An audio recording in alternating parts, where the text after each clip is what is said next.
شكرا لزميل عبد العزيز البكر، الشكر موصول لضيوفه الكرام.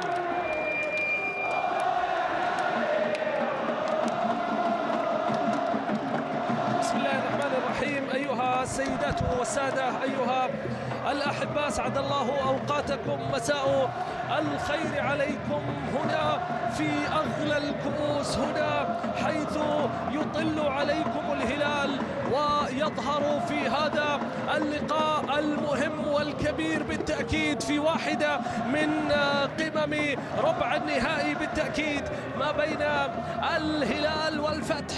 الأداء المثالي والراقي والنموذجي كعادة، اسما على مسمى، لقبا بالتأكيد يستحقه هذا النموذجي، لأنه نموذجي في أداء في مستويات التي بيقدمها بالتأكيد. على الجانب الآخر فوصيف العالم والمتأهل إلى بطولة أو إلى نهائي بطولة دوري أبطال آسيا هو يطل عليكم في بطولة مهمة بالتأكيد، يبحث عن لقب جديد، يبحث عن بعد فوز يوم الأمس من أمام الفيحاء بركلات الترجيح. على الجانب الآخر مباراة مهمة بالتأكيد، الفتح ورغبة في نصف نهائي آخر. صافرة بداية الشوط الأول عبد الله الغامدي يحييكم واصفا ومعلقا لهذا اللقاء هنا عبر شاشة SSC.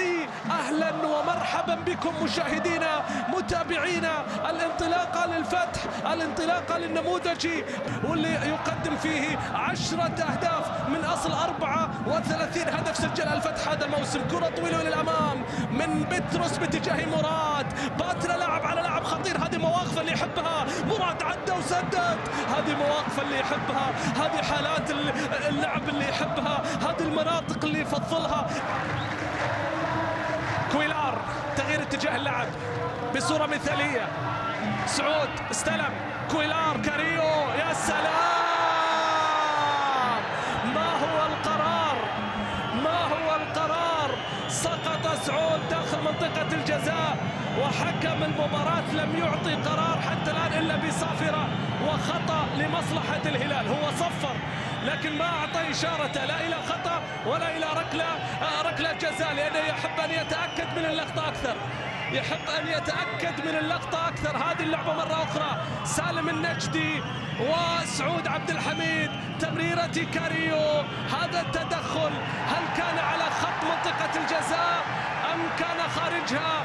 ننتظر قرار حكم المباراة السيد الروماني رادو بيتريسكو. احتسب خطأ، يبدو احتسب خطأ في ظل تواجد الكوري الجنوبي جانك أو علي بليهي. راح نشوف كاريو، التسديدة والعرضية والرأسية بتتخلص من مراد باتنا إلى ركنية هلالية، إلى ركنية هلالية. شفنا بداية المباراة تقدم فتحاوي، ونشوف الآن ضغط الهلالي.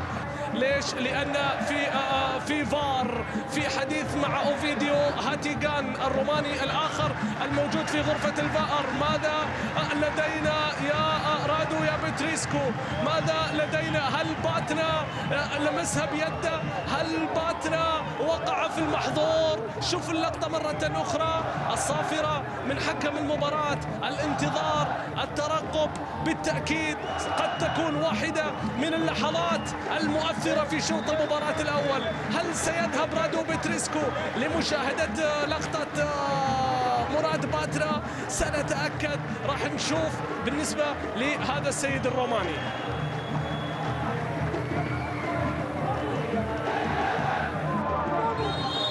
إذن رادو بتريسكو راح يروح بنفسه يشوف لقطة مراد باترا اللي كان فيها اشتباه بلمسة يد في اللقطة الماضية. مراد الكرة هل وقع فيها في المحظور مراد؟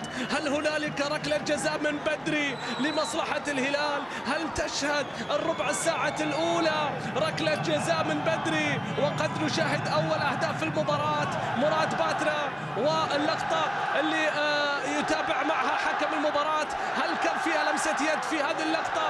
نعم، لكن هل تستحق ركلة جزاء ولا لا؟ هذا الموضوع بيد رادو بتريسكو، هي في يد مراد باترا ما في كلام، لكن هل هي ركلة جزاء؟ رادو بتريسكو ركلة جزاء للهلال. ماذا فعلت يا مراد؟ أي خطأ وقعت فيه يا مراد؟ أي خطأ قد يحقق للهلال المراد؟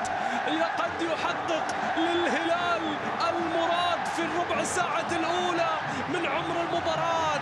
مراد باتنا يقع في المحظور وركلة جزاء لمصلحة الهلال. وعودتنا مواجهات الفريقين أن الأهداف لا تغيب عنها. لم يحدث التعادل السلبي في تاريخ مواجهات الفريقين إلا في مناسبة وحيدة فقط في الدوري. هو بالتأكيد قد يكون قادرا على تسجيل هذه أيضا. كأنه يتقدم للهلال، ليتقدم الهلال، كأنه يسجل أولا في أغلى الكؤوس.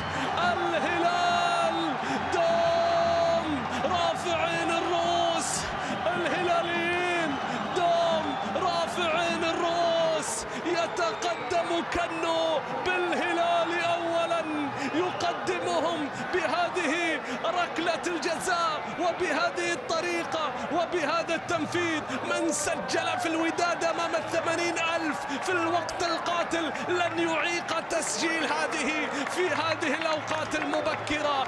كنو يا كنو يا كنو، الجماهير الهلالية تحتفل، الزعيم يتقدم بأول الأهداف.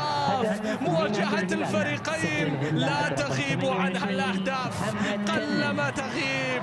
1-0. خذ لك دقائق، خذ لك مباراة باتنا والعرضية، الكرة إلى ركلة ركنية، قلما تغيب الأهداف. محمد الفهيد في وسط الملعب، سالم عنده بطاقة صفراء، مر سالم، تقدم النجدي، عادت إلى سفيان بن دبكة، سقط. خطأ على علي البليهي وخطأ لمصلحة الفتح وتحديدا لسفيان بن دبكة. هذا علي البليهي قلب الدفاع، بالتأكيد واحد من الأسماء المهمة في دفاعات الهلال. شوف التدخل في اللقطة الماضية، سقوط سفيان بن دبكة. سلامات إن شاء الله لبن دبكة.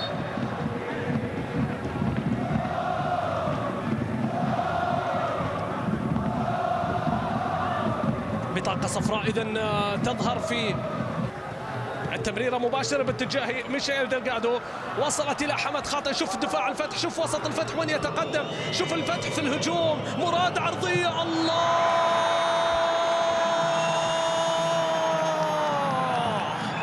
ما قالوا نموذجي من فراغ على الإطلاق. لم يطلق عليه نموذجي من فراغ على الإطلاق. هذا نموذجي اسم على مسمى، هذا نموذجي اسم على مسمى.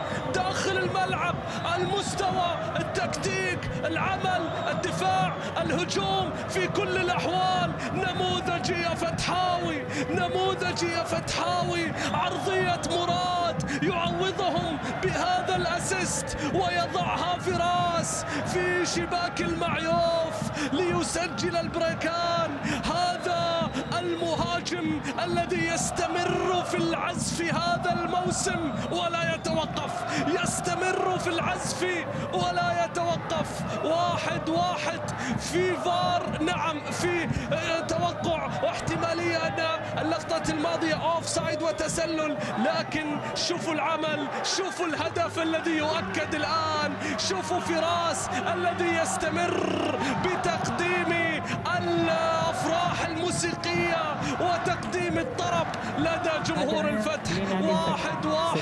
1-1. هي مشتعلة من البداية، هي مثيرة ما بين الفريقين منذ البداية. لابد من فائز، واليوم لابد من فائز يا مراد، لابد من فائز يا باتنا. عرضية من مراد رأسية، لكن المعيوف يبعدها ويتدخل فيها لتعود من جديد باتجاه بطرس. التمرير باتجاه خالد الغنام إلى دبكة. خالد يا لعيب، وصلت إلى سعدان والمعيوف عادت إلى فراس. أيضا خاطئة هي الأخرى من بريكان، وصلت إلى كنو، عادت إلى كاريو. عرضية رأسية، يا الله،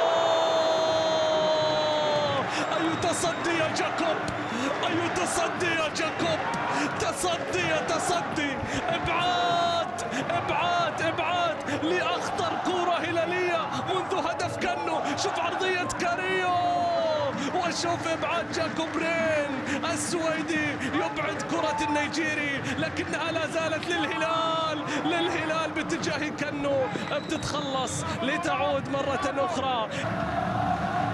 كانو وصلت الى كاريو من جديد، كاريو الى كويلار، طويلة من الامام باتجاه كاريو، عرضية الله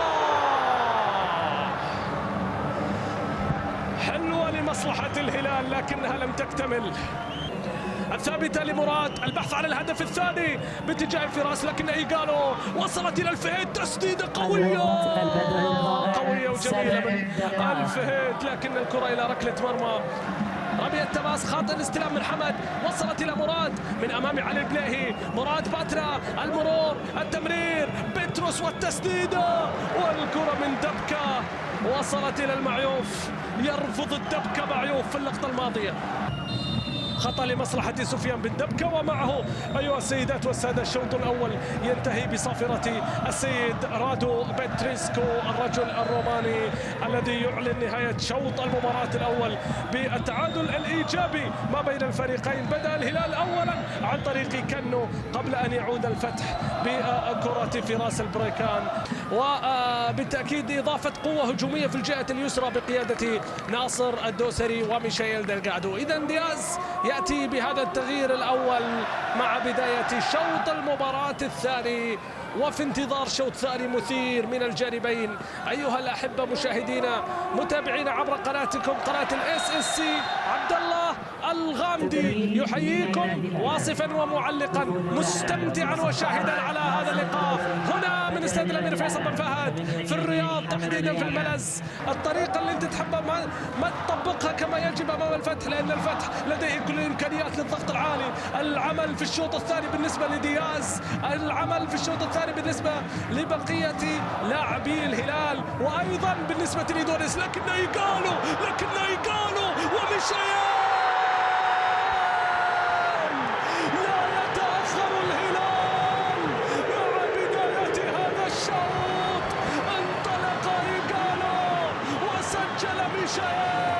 ليتقدم الهلال بحثا عن نصف نهائي هذه البطولة. هذا هو الهلال بأداء، بقوته، بعنفوانه، بشكله الهجومي، بقدرته على التسجيل في أي وقت وفي أي مكان بأي شكل وفي أي شباك. إيجالو مرة من فلس عرضها إلى ميشيل ليضعها في شباك الفتحاوي ويسجل الهدف الثاني. وصل الهلال إلى ثاني أهدافه، وصلوا عن طريق ميشيل. إذا المباراة لن تنتهي حتى ب2-1 سيسجل إما الهلال أو الفتح. كرة طويلة من الأمام تصل باتجاه مراد باترا، لذلك الشوط الثاني راح يكون أكثر إثارة، أكثر متعة، أكثر رغبة. الكرة باتجاه الفهد، عرضية بتتخلص قصيرة إلى ناصر، خاطئة. بطرس، يا الله يا بطرس، التسديدة كان ممكن أن يضعها في شباك المعيوف بعد غلطة كبيرة في التمرير، غلطة كبيرة في البناء، وبطرس يصوب لكنها اعتلت العارضة. جاكوب بيرسل كرة طويلة بحثا عن عن فيران فيلز لا زالت امامه، التمرير، الكرة الى مراد باترا، التسديدة من واحدة الوان تاتش بتصل الى عبد الله المعيوف. راح يكون كاريو يرجع لوسط الملعب. كويلار، سلمان خاطئة منه، وصلت إلى مراد باترا تقدم يا لعيب، باترا من الأول والثاني. ماذا يقدم باترا في مباراة اليوم؟ ماذا يقدم باترا؟ يتسبب في الخطأ وفي البطاقة الحمراء على علي بلاهي. يقول له لا علي، يقول له مو بانا خلاص. طيب بسمع الفار. اصبر يا عبد الله، اصبر يا علي. وبترس من هناك، وبترس عاد لازم في كل لقطة لازم يروح لازم تلقاه مع الحكم، تلقاه جنب الحكم يتكلم حتى أكثر من بقية اللاعبين. شوف اللقطة مرة أخرى، شوف مراد باترا والمرور، التدخل التدخل من علي. وين جانج بعيد؟ وأنت أكثر اللاعبين احترافية، بالتأكيد تعلم بأن هذا القرار قرار المدرب. على كل حال الكرة الثابتة لدى سعدان، لكن يا سعد الهلاليين في المعيوف من سعدان صوبت، لكن يا سعد الهلاليين في المعيوف. مكانة 19 كاريو، مكانة 19 كاريو. إذن لن يتخلى عن ميشائيل دلغادو. يستمر ميشائيل في الأدوار الهجومية، الحلول الفردية اللي يحتاجها. الفرج باتجاه سعود، عرضية لكن فيران فيلز لتعود. شوف ناصر الدوسري الآن الأدوار، الكرة باتجاه كويلار جميلة إلى ميشائيل. هل يضرب الهلال؟ يا الله، لا لا لا لا لا لا لا لا لا لا لا غير معقول، لا غير معقول. شوفه لا لا لا لا لا لا لا لا لا لا.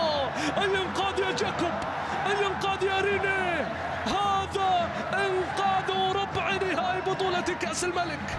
انقاذ كبير جدا لحارس مرمى كبير حقيقة. الكرة للهلال، اقترب الهلال لكنه لم يضرب. مجلس إدارة نادي يقدم عمل مميز حقيقة مع النادي، يقدم عمل هو وكافة مجلس إدارته بصراحة. كرة طويلة من الأمام من إيجالو، وصلت للهلال يا الله.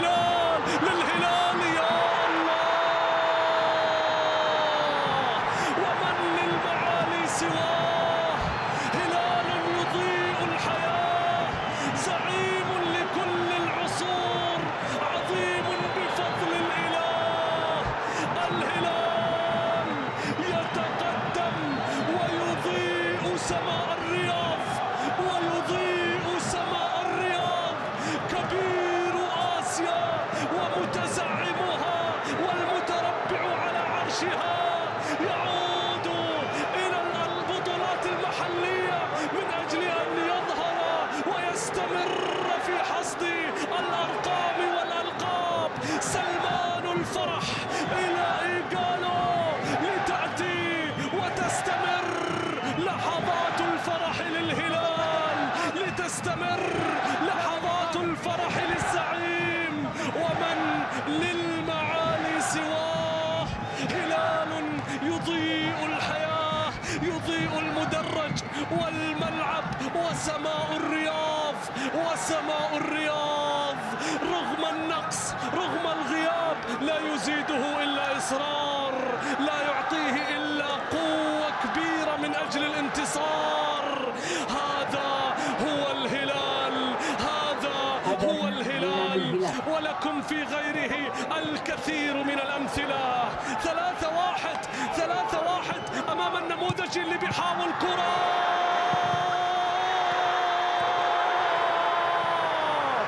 أنت رجل المواقف الصعبة، أنت رجل المواقف الكبيرة، أنت المعيوف، أنت اللي معروفك ما ينسى، أنت اللي تصدياتك لا تنسى. والهلال يحاول والكرة بتنتهي.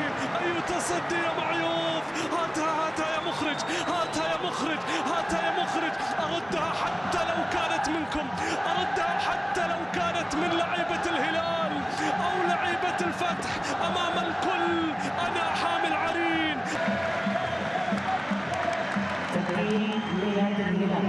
ترى هذا أفضل تكريم للاعب. لا أكيد مدافع بصراحة ما عليه كلام. كرة إلى علي الزبيدي مر، الزبيدي عرض، الزبيدي باتجاه فراس، استلم بريكان، سدد خالد غنام، ابعاد، لا زالت حائرة، باتنا، ركلة جزاء. هل هنالك جنون أكثر في هذا اللقاء؟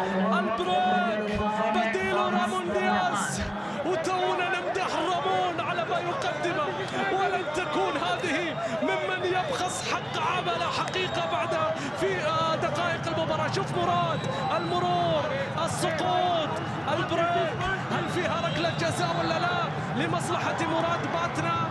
الكرة الماضية، الحكم لكم للمشاهد،